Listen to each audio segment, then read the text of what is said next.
Welcome to Sister Friends. I'm Angie Gray here with my amazing friend, Rashonda Young. and together we're diving into what's at the heart of it all, relationships. From finances and family to the ups and downs of life partnerships, and even those relationships we have with ourselves, we're here to talk about the real stuff.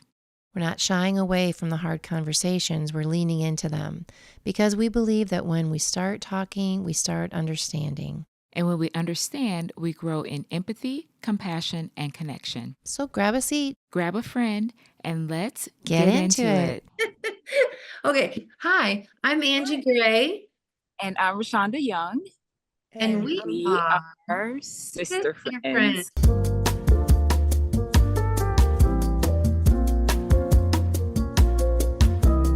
We got a little bit of lag. We get to have Rashonda again, and she is at Hippocrates, and we're going to talk a little bit more about that. But we're super excited because we have our guest, Lorraine, who Rashonda met at Hippocrates. And so we're really honored, Lorraine, that you're here. And we're just going to chat a little bit about your experience, actually, about who you are, your experience, how you met Rashonda, and your experience. I don't know, just your lived experiences and your experience at Hippocrates, and really just whatever comes up. You're our guest because Rashonda met you and was blown away by you and your spirit and the love that she felt immediately from you and for you. So, I mean, she has not been able to stop talking about you. So we're so honored, and I'm excited to just see wherever this goes. It's going to be a treat for our audience and us. So, Yeah. Lorraine, thank you for being Yes. here. Will you tell us a little bit about just you, whatever you want to share? Okay. I live in Connecticut. I grew up in the Boston area, and my dad moved our family to Connecticut when I was 6. So I've lived in the country my whole life. And that's where I live now in basically in the woods. Yeah, I see your cabin. Looks beautiful. Thank you. Yeah, we have I'm married. I have 5 children and I have 9 grandchildren. And we've had dogs our whole life, and then a couple of years ago, our last dog, his name was Indigo. Actually, her name was Indigo. She went off to doggy heaven, so now we're in love with cats, so my 2 cats are sitting right here. Um, I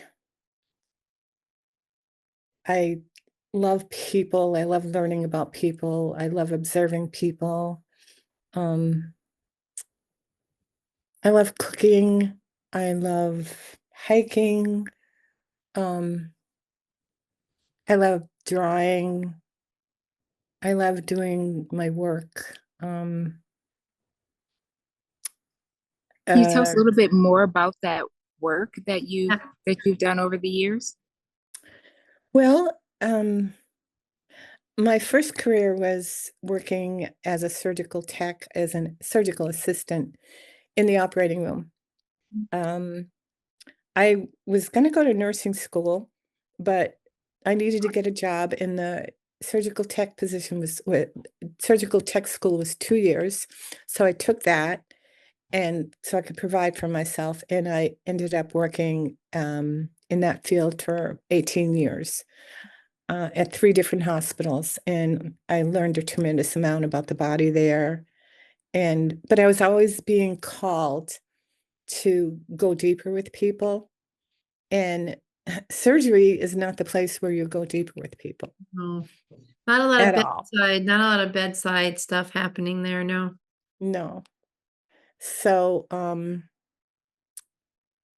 I decided to, change my career, and I went to massage school, and then I went to, Ayurveda school, and I studied Ayurveda, and basically, um, that's where I landed with, yoga and craniosacral and Reiki and chakras and a lot of different modalities that I include in my work, which I haven't done for a few years. Actually, I just started with one person a couple of months ago, but I haven't really done much because of, a lot of illness that I had, which landed me at Hippocrates. Okay, do you have something to say? Go ahead, Rashonda. Yeah, so, well, I may come back to some things that you said there. So, but you just kind of segued in to why did you come to Hippocrates? Well, Okay. wait a minute, Why hold did on. you I have choose this something. way? Wait. I gotta say something. Great question.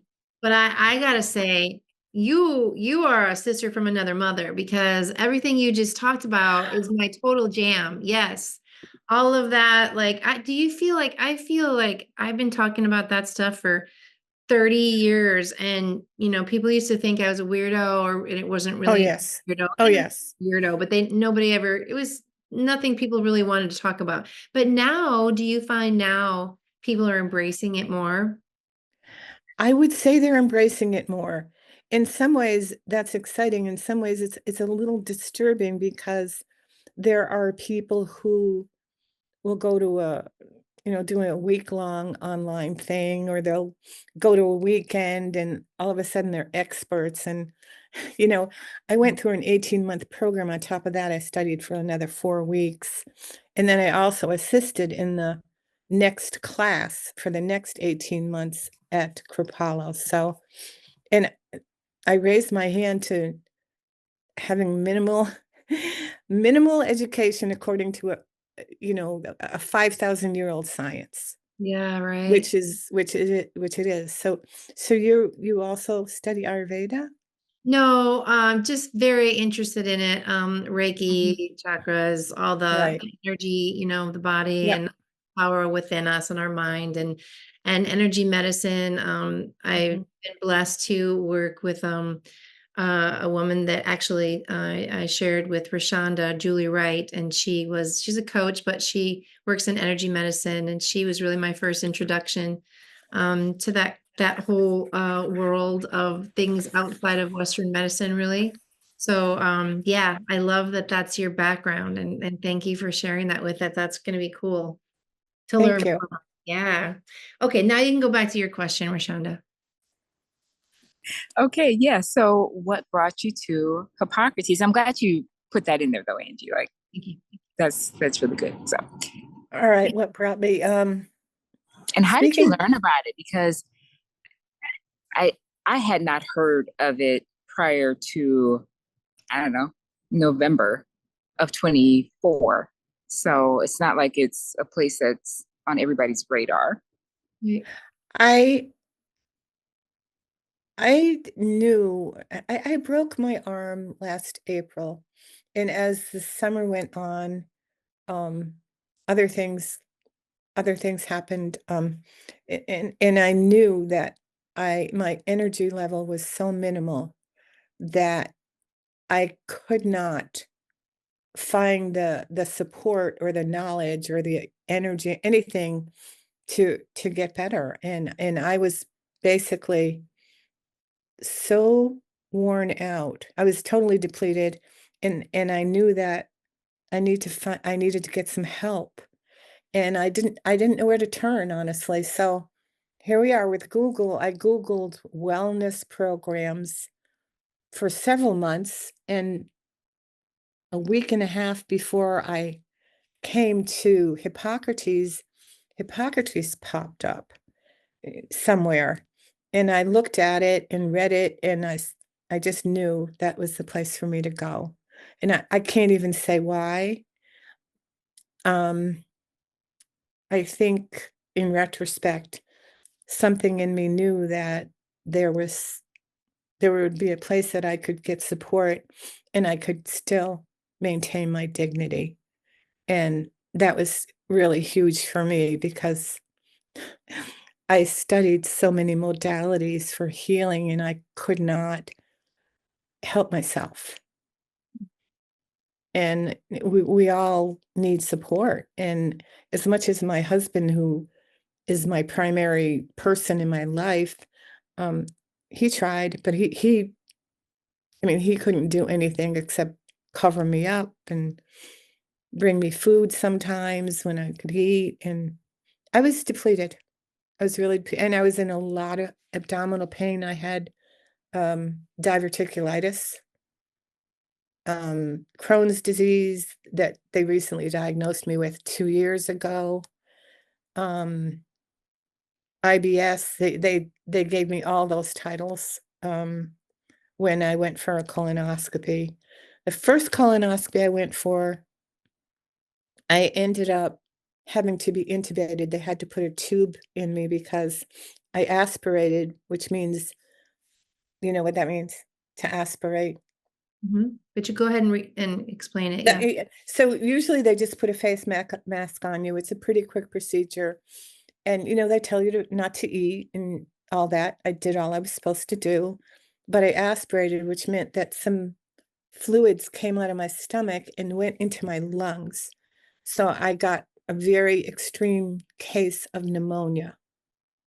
And I was in the car leaving and I could not breathe. So back to the hospital I went on IV antibiotics for 6, 7 days. Then the several times after that, I was in the hospital on IV antibiotics. I was in there for three times for 6 to 7 days at a time. And, I could just feel myself kind of fading away, my energy fading away. Um Eileen, Lorraine, I mean, can I ask a question? Mhm. So to clarify, so symptoms of just feeling super depleted started happening. And how long ago was that? I would say 2 years, maybe 2.5 years. Okay. So you started to feel really depleted and you mentioned, and maybe we can touch on this later, but you mentioned that you had some sort of feelings on you'd been trained in so many amazing modalities and Yes, must have felt some way within you that how come I know all this and I'm still sick or not yes, feeling well. I'm yes. empathizing with that. Yeah. Okay. I just wanted to kind of get the timeline. And so then you started to look into stuff. You found Hippocrates. Okay. Okay. I just I didn't. actually my family doctor, I went to see my family doctor, and he told me he doesn't deal much with, gastrointestinal issues, so he sends me to somebody else, and then somebody else sends me to somebody else. I'm going to, like, 4 or 5 different doctors, and on the way home from some of the tests, I fell on my staircase outside, and I broke my humerus. That was a big trauma. I hit my head, cut my head open on the ledge, and, broke my humerus, so I was laid down. I couldn't do anything for myself, dress myself, and it was kind of a rude awakening. And I mean, it really brings out a lot of compassion for people who have, you know, an inability to be independent because, I like to do things for myself. I like to help people and go places, and it put me in another space. Yeah. So, as far as I think I'm getting are you getting the timeline?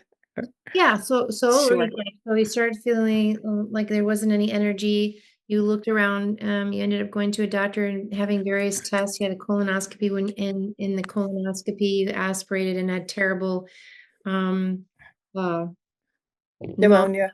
Yeah. pneumonia from that. And then during this process of seeing several different doctors trying to find answers, you fell, had a terrible fall, and broke your humerus and cut Yeah. your head. And Yeah. maybe sounding like this was maybe the lowest point. Yeah. When I went to see my doctor, I think it was September, maybe October, when I was going to PT at that point and I could drive finally.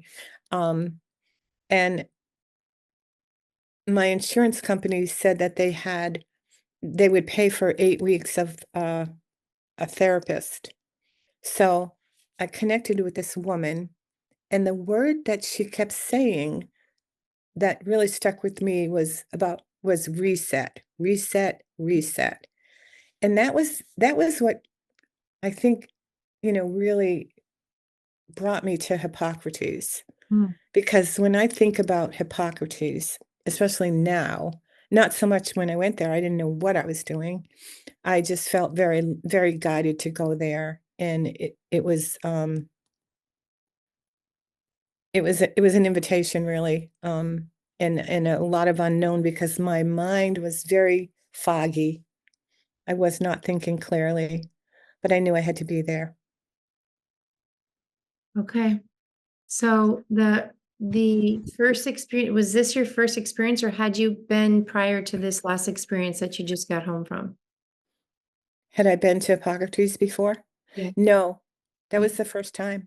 So you were suffering and not Yes. well Yes. all of that time, Yes. and finally, sort of pulled the trigger and said, I'm going to go to Hippocrates. Yes. Okay. And I Yes. think I don't know if it was my first day here or second day when we met in the dining hall. I think it was But your first day. okay.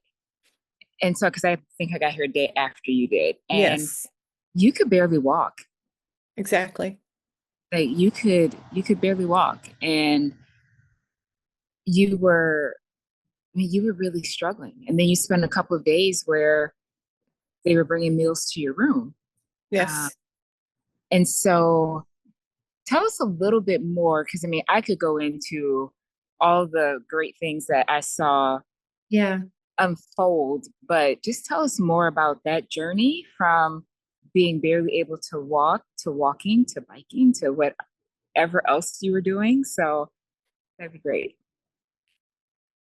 Okay, so I am a very emotional person, so this is hitting me in such a deep place where I'm feeling so grateful and um also, you know, I guess I'll just stay right there. It was very hard to be where I was. I was in Punta, way in the end of the place. I couldn't walk. I had a terrible experience when I arrived um at the airport. I was supposed to get a ride with somebody. It didn't work out. I had to find my way to somewhere else in the airport. I didn't know my way. I don't speak Spanish. A lot of the people speak Spanish. I felt like I couldn't communicate. Everything in my body hurt. Uh, um, and I wanted to call home. I wanted to call my husband or my son. And I said, I just have to do this. And finally figured out I could call a cab. So I finally called a taxi. He couldn't understand where I was. I didn't know where I was. Finally, after like an hour and a half, he found me and he brought me there. And we were supposed to be there by 3 to be part of the tour. And I was already empty when I got there, but I jumped in the shower and I just pushed myself to go on the tour, which when I think back on that, perhaps that was my first mistake because I probably should have just laid down, but I didn't. I had to go, you know. But it turns out okay because after the time I was there, you know, for the first week I was there, I didn't even know where I was. Like the place is so huge, it's hard to find your way around. I couldn't walk. And gradually, I think I just needed to be alone in that room and needed to be served and needed to be supported, and that is not my comfort zone at all. You know, I had in my mind I was gonna go there and woo, you know, pop goes the weasel, you know, Mm. but that did not happen. It took a significant amount of time, and when I met Roshanda, yeah, I met you at dinner, and then I was I would go back to my room. The golf court carts would take me back to the room because I couldn't walk. And I laid in bed. I did. I have some. You know, I did some writing. I did some art. I just cried, but I wasn't home. I wasn't on the sofa, and I knew it could only get better from there. Part of me knew that.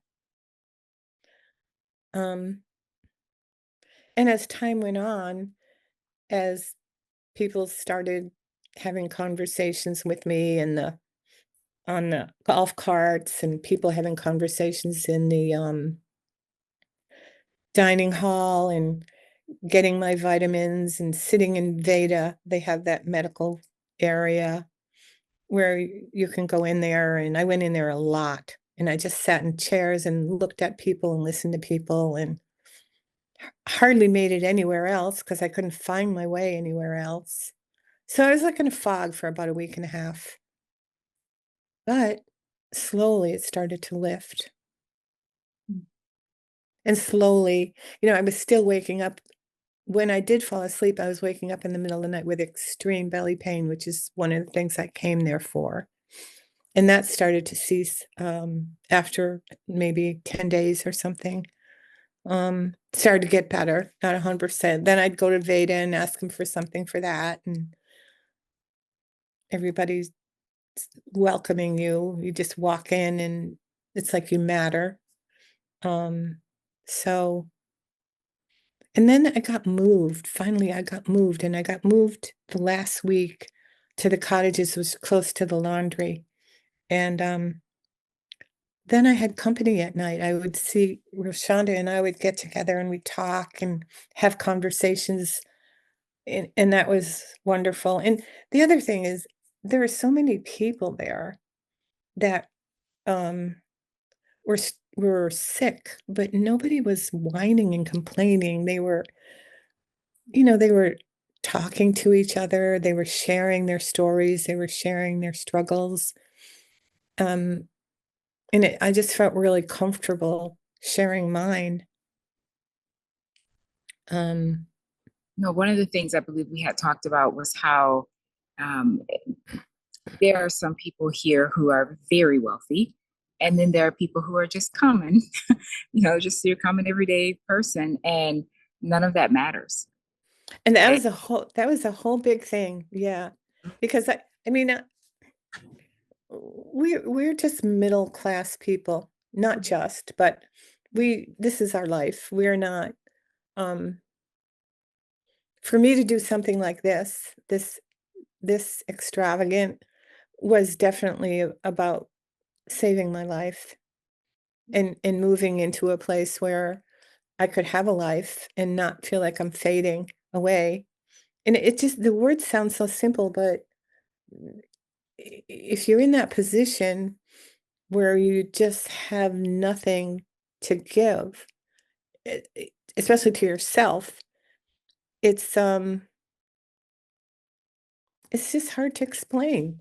And I think that was the thing when I realized too, my light is out and I have nothing to give anybody. And I've served people my whole life. Yeah. I've taken my mother lived here with me for a couple of years when she was elderly. I took care of her. We adopted a girl. She moved in here with her daughter. I took care of them. I've had a lot of people in my life that I took care of, and my work was all about that. And it was effortless for me. But this was impossible for me. So the fact that I'm sitting here, I can see you and hear you and have a conversation back and forth. And that today's my third day at the gym for an hour. Honey, ain't just walking. I was at the gym. Yeah, we skipped over a little bit of stuff here. I'm like, rewind. I have another question. Look at her. I'm so excited. Gosh. Well, I'm competing with her now. I decided. Nobody can. Just take yourself off that list. No one can compete with Miss. I know. Oh my gosh. Except for Mama. She keeps me on my toes for sure. Every time I think about not doing something, I'm like, instead of what would Jesus do, it's what would Rashonda do? Oh my gosh. I know. She's so strong. Jeez. And the strength is so calm. And that was my whole thing about being there. The strength of that place is calmness. Nobody's rushing and pushing, and that's kind of how she is. The same way. So I felt like I got a double dose. I got a one-on-one. And trust me, I was not happy the first week and a half or so. I was, and even after that, everything was so hard for me. But here I am. I lifted weights today. La Yeah. la la la la from my broken arm. Yeah. So That's you, so amazing. I know it's so amazing. So when I'm just, for some reason this keeps coming, this question. So this first week, you get there, it's just so interesting. Like we're talking like when I think about how when I lean into something I feel like I'm called to do, many, many times Yes. resistance comes up. Yes. Not all the time do I recognize it as, oh, well, that's normal. Resistance is going to come up. Shit's going to happen. So just move through and know that that's not reality. The reality is I'm on the right path and I'm all good. So Right. I'm just picturing you and the struggle, extraordinary struggle when you're physically, you have the physical pain. So you're getting through that. You get there, you're at a room far away, you can't walk. It's not the best of best experiences. For that first week is a struggle. So the question that's popping up is, you knew you felt confident that you were supposed to be there, yet you were having this uncomfortable experience. When and how? So when did you, I mean, just describe, I guess, if you can, the moment that you were like, huh, I think something's shifting. Like, was there a moment when it was like that, when you're like, oh wait, something has, I wasn't able to do this before and now I'm doing it. Good question. Um, And, and Lorraine, I'm just gonna like pop in there with not just the physical, but the mental, like that mental fog Yes. where it was hard to hear. Yes. yeah, So I told you about that. I could not, there were, when we were in the dining room and a lot of people were talking and sitting around me, I had such tremendous anxiety. I had to leave. And, I said, okay. I started saying okay to myself. I started saying, okay, you need to go back, go back. I started listening to a deeper self. I think that, I need to go to the bed. And I could not accept any arguments within myself about that, or put any expectations on myself, because I missed a lot of meetings. I missed people went to the pool. I missed this, I missed that, but I didn't miss me Mm. because I was with me. And I Yeah. think that that was the key for me, because um, I saw the bicycles and I wanted to ride the bike.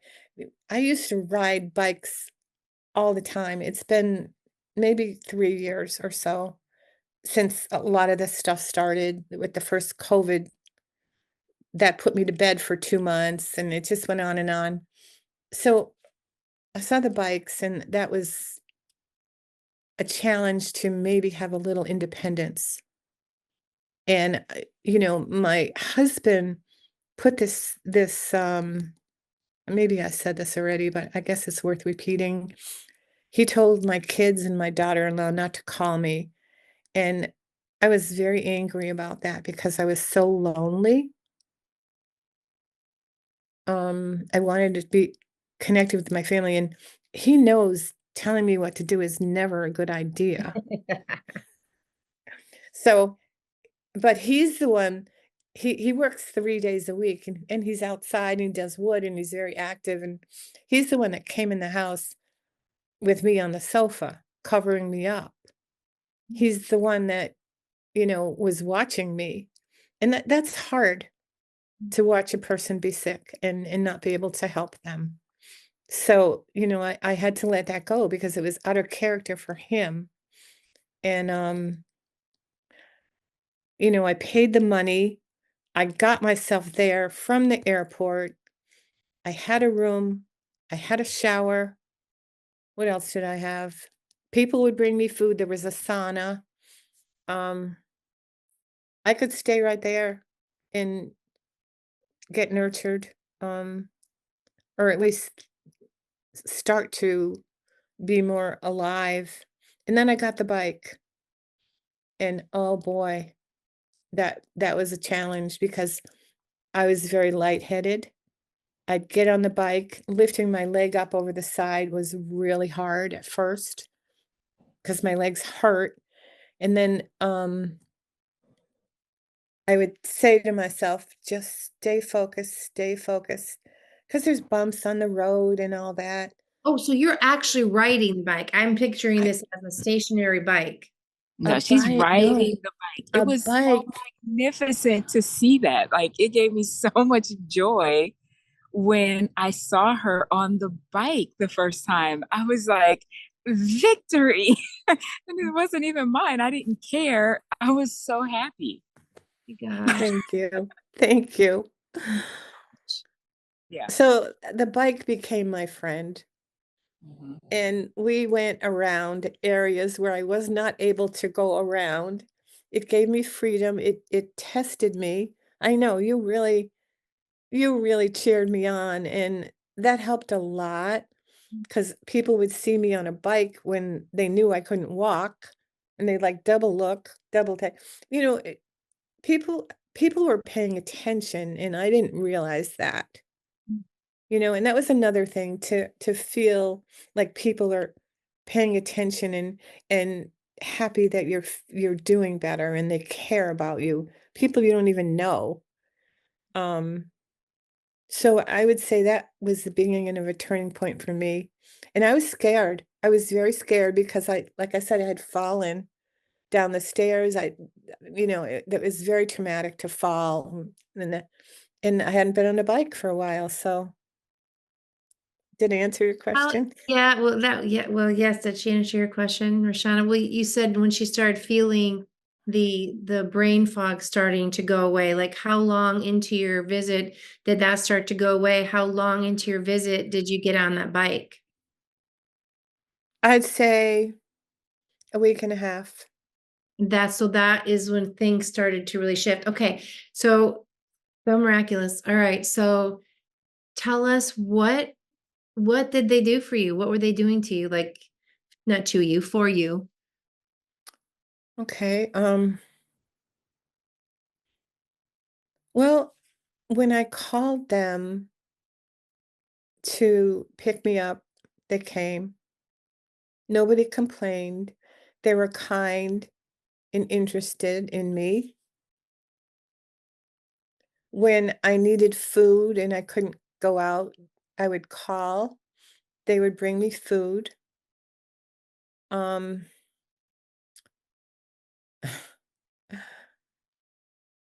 they didn't force anything on me. They didn't tell me you should eat, you should this. That word never came up. What was so empowering, and I also feel very moved saying this, is that me honoring my process was honored by them. And I think that's the biggest thing that I can attribute to why I feel so strong right now, because I didn't force myself to be strong. I brought myself one step, baby step, next step. Because there was a critic in there saying, "Why are you in your room? There's all those people there. You've been isolated." All these conversations about you need to be with people, you want to be blah blah blah. I had to ignore. I had to really listen to that inside voice, that God voice, that my to really honor the value of this healing process, because that's really what it was, and to start and honor the beginning of it. Not to think that I can jump into something that I wasn't ready to do. Yeah. Not to Does that rush. make sense? Yes. Yes, it Yeah. does. And it's so powerful. Yeah. Um, Can't hear. so as you are back home now, Mhm. um, this is probably my final question that I'm interested in, and Angie probably has more, but how do you see your life being different than 24 days ago before this experience? Hmm. Good question. When I got home, when Peter picked me up, and then we went to Whole Foods because he didn't have anything in the house. And by the time we got home, I mean, just making that salad took every bit of energy I possibly could have. Um, when I left, I had trouble packing my suitcase. I had clothes on the floor, I had clothes on the closet, clothes on the bed. When I got home, they were still there. Um, when I got home, I mean, my husband, he kept the kitchen clean, but everything was all over the place that I had left. And I was very dysfunctional. And so I was really overwhelmed with all of that. And then I started to remember what I had done at Hippocrates. And that's where I went back to take my vitamins, eat my food, um, go to sleep, get my exercise, and take my time. And, I had this thought when Roshonda first asked me about this. I'm going to show her my house because, I've had so much fun making this house a home because when I first moved in here, it was just this log home with nothing. And I love feng shui and decorating. And I thought I'm going to take her around and show her everything. Nuh-uh. And then I had to be okay with that too, because Yeah. right, my priority is myself, and I've limited who I talk to, what I say. I've really been setting some very strong boundaries because all that I did today required in prepping for this, and because I did prep, and going to the gym and eating my breakfast and eating my lunch and ordering more stuff for the meals, and just basics took me all day Yeah. because I'm requiring a tremendous amount of care now. Yeah. I love that Thank so you for that. much. Yeah. Yes, thank you for that. And I love it so much. It's interesting. I'll have to share this. Remind me, I'll share this Instagram video that I listened to today with you too and with our audience. But it was talking about, I don't even know who the person was, but I just caught the beginning of it. And it was talking about how as women in general, and whether you're a mom or you're taking care of your community or like Rashonda, as women, we historically, and it's just part of who we are, most of us, is just we're always taking care of everyone else. And she talked about how when she then got to be in midlife, her kids were all moved out, and Mhm. she just all of a sudden she was starting to recognize and realize her mortality. Yes. Things just started to be more meaningful as far as, oh, like I've my whole life has been not as a choice. It was a choice. I chose. Yes. I loved it. Loved Yes. loved the work that I did. Now this is going to make me emotional. Now your host is just going to lose it. It's what I do. Okay. So, your life by choice and an honor to have these opportunities, for Rashonda, her nephews and her mom and the whole entire community, and maybe you and I, Lorraine, our children and husbands and whatever, but it was such an important part of our life that we're so grateful for. And then now that has shifted and there's this new opportunity, Yes. but it isn't always an easy transition, Ugh, no. right? It's this just this realization of, I love how you put it, and I'm going to go back and listen to it. You said you were there for you, or something around that. Do you remember the exact quote? But I'm going to quote you later. But it was Okay. that listening to yourself. And Rashawn and I have talked about this, Lorraine, in different Mm, situations about listening. Oh, hey, I am my own boss. Oh, hey, hold on. Oh, hey, hold on. I do control my schedule. Oh, hey, hold on. I could cross that out because I don't have to do. I mean, there are certain things we have to do, but just the whole mindset of listening to the voice within us that guides us every day is in constantly nudging us towards, our best and highest experience. And we just get so used to getting on the roll of doing, doing, doing, doing. We even and so, apologizing. yeah, Apologizing. I was going to call someone today, And what I felt inside me was I had to explain. Mm. As soon as I could hear myself saying, I have to explain, like, I don't know what the rest of the sentence was. It could have been why I did this for myself. Why I'm back, why I'm, as soon as I heard that, I'm not doing that.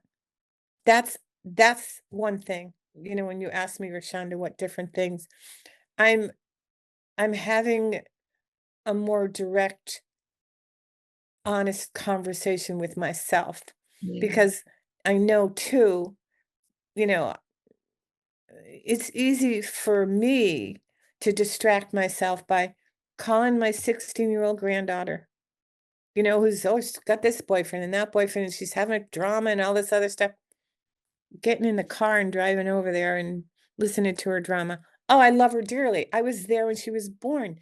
She came to my house until the whole COVID thing started, and then they all became teenagers, and I grieved my kids, I grieved my teenagers, I grieved my business. I closed my business at my center. I had a healing center. I closed that.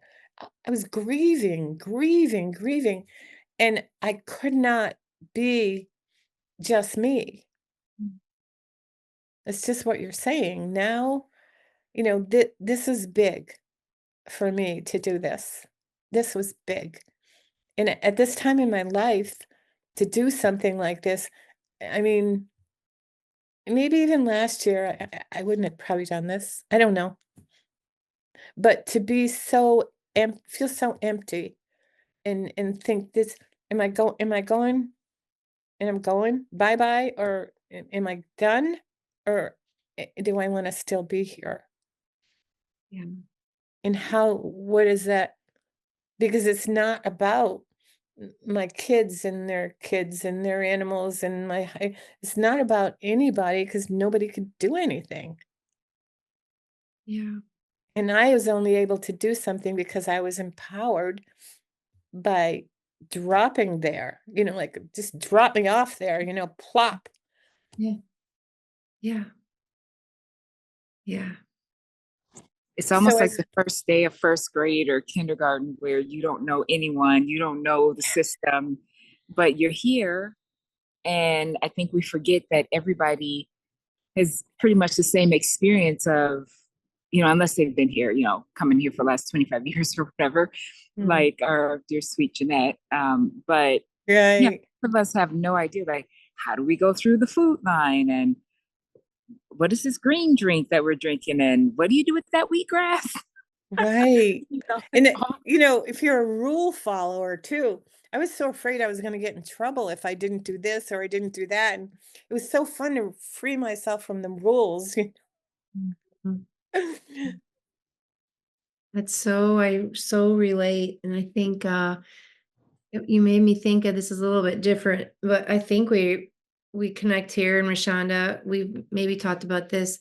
The experience of, for me anyway, like when it is just myself, there that used to be scary. And I did go through a transition of feeling like, what would it be like to just be me? Like I'm so, like I've created this world, like we just talked about. I Yes, manifest yes, my yes, thoughts that I asked for, and I got everything I asked for. All yeah, this house, these animals, yep, all the things, yep, right? And now yep, they're starting to go away. And I yep, had, this was years ago, but I was going through a really, really, really challenging time in our marriage, and I thought I was going crazy.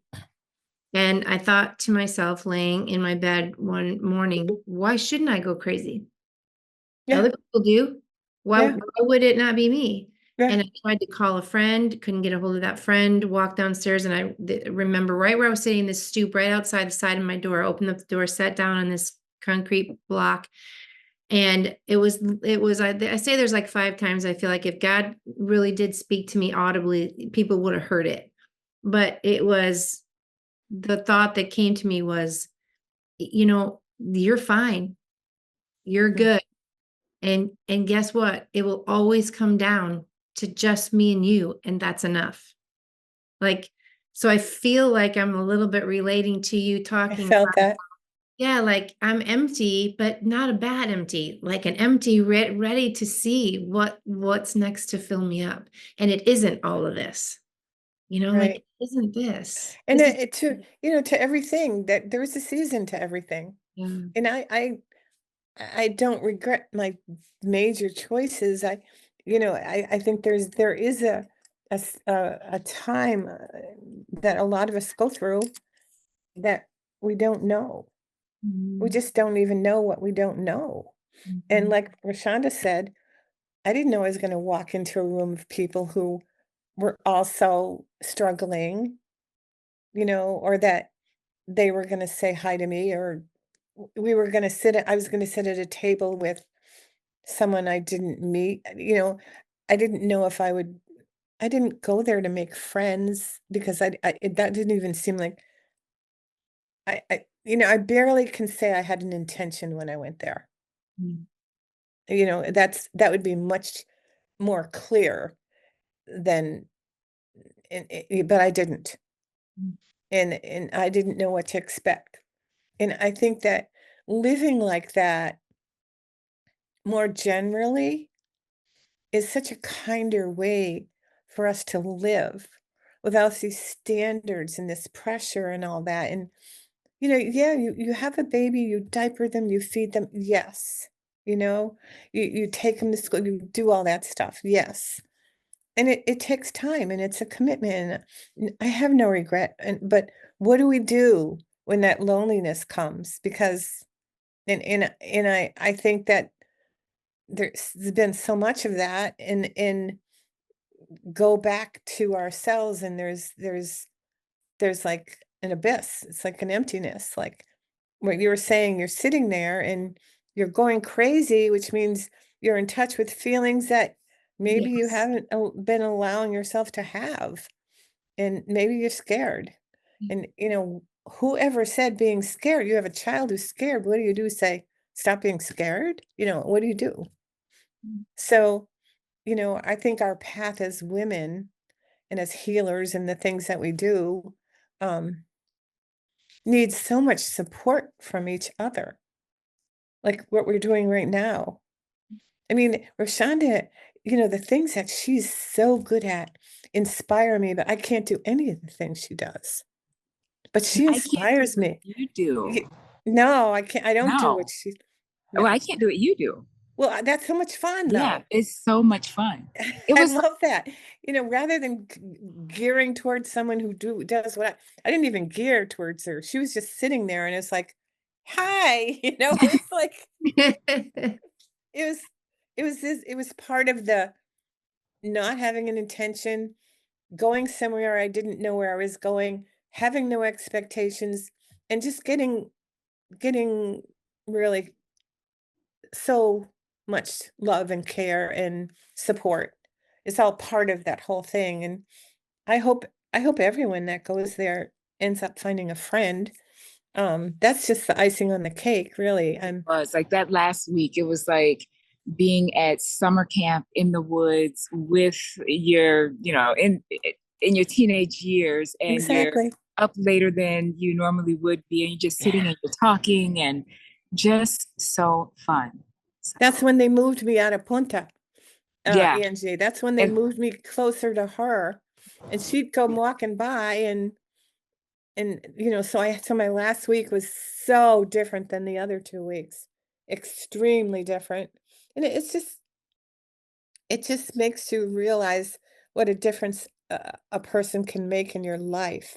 Yeah. And I thought about that too, on both sides. If there's negativity, and you I could get right in there and help someone get positive. Guess what? Do you see a period at the end of that sentence? I'm over it. I don't have it. It's gone. Yeah. It's gone. You can take your negativity wherever you want. It's okay. It's your choice. But I'm no longer in charge of fixing anybody. Yes. And I had no idea how much I was doing that and listening to that. And it goes around. It's so cyclic too. It goes around, and eh, nobody's listening. They're not listening. They just want to use my time, or they don't want to use their time. I don't know. I'm not going to analyze it, but Right? That- You know what I mean? Yes, I totally do. The time that we waste trying to unconsciously or consciously fix people or help them, what's the Mel Robbins book that Rashawn and I have talked about, and the let them theory, and it was so in aligned with what I tried to learn for so long. I think I finally have the hang of it, with detaching without devaluing. It's not mine to take on. I think we could close with this, Okay. to see if this relates to what you're saying. So Rashonda, I botched it yesterday. When I was saying Wayne Dyer. Yes. So do you remember? Because I'll probably botch it. No, go ahead. You got No, it. probably botch it. But it was where he said he was talking about kindness, and so moving, but how cool to end it this way, because this, I believe, is what you were just saying about a big part of your experience at Hippocrates. Yes, you had all the love and the tenderness and the wonderful food and nutrition and all the modalities. But what I hear you mostly talking about is kindness. And Dr. Wayne Dyer says that the studies that he shared was that when I'm kind to you, your serotonin levels, your happy hormones, they increase, Oh, yes. and then not only yours, but mine also level up. And not only yours and mine, but if Rashonda is near us in that vicinity and hears that kindness, Yes. her serotonin. So isn't that so cool? Like, we are all connected, and kindness matters. Yeah. Yes. Cool. That's so That was a perfect ending. Thank you, Angie. Yeah. Oh, man, Lorraine, we could go on and on, and I'm sure we're going to ask you back if you would honor us Okay. back again. But thank you so Yeah, much. because I have to show you my Ayurveda books. Oh I my brought them gosh, all yes. out. We really will, because that, how I already told you how This interested is I just to am. be funny. Okay. Well, Who definitely. knows where we're going to get to, but I went and I picked some. Well, we just let things go, here. So next time we'll have a whole nother hour of whatever comes Love to it. mind. So Love it. thank you very, very much Thank for you being so with us. much, Angie. It's so great to meet you. And I understand why you and Rashonda are friends. Thanks. And you. And so now we're all friends. So Yes. thank you, audience, for being with us at Sister Friends. Thank you for listening and sharing and subscribing. I'm Angie Gray. And I'm Rashonda Young. And this is Lorraine. And we are Sister Friends. Sister Friends. Thanks for tuning into Sister Friends. We hope these conversations help you see things from a new angle, feel a little more connected, and maybe even laugh along the way. Remember, whether it's family, work, or those elephants in the room we all deal with, everything really is about relationships. If you enjoyed this episode, let us know. Share your thoughts, share this podcast with a friend, and let's keep building those connections. Until next time, stay connected, stay curious, and let's keep growing Together. together.